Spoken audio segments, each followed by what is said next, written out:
My dear YouTube family, happy Sunday. చాలా days అయిందండి మీ ముందుకు వచ్చి, కానీ లేట్గా వచ్చిన లేటెస్ట్గా మీ ముందుకు వచ్చేసాను అనమాట.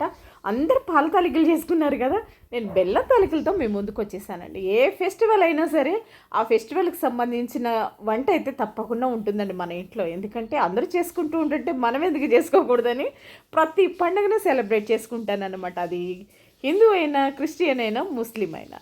పాల తాలికలు చాలా రకాలుగా చేస్తానండి, కానీ అందులో నాకు బెల్లపు తాలికలు అంటేనే ఇష్టము. ఇంతకీ మీకు పాల తాలికలు ఇష్టమా, బెల్లపు తాలికలు ఇష్టమా? కామెంట్ చేయండి.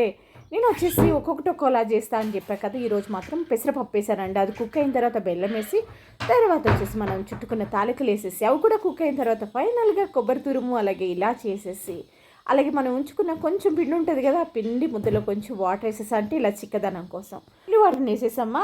తర్వాత కుక్ అయిన తర్వాత ఇలా జ్యూసీగా ఉండగానే దింపేయాలండి, అద్దరిపోతుంది అంతే.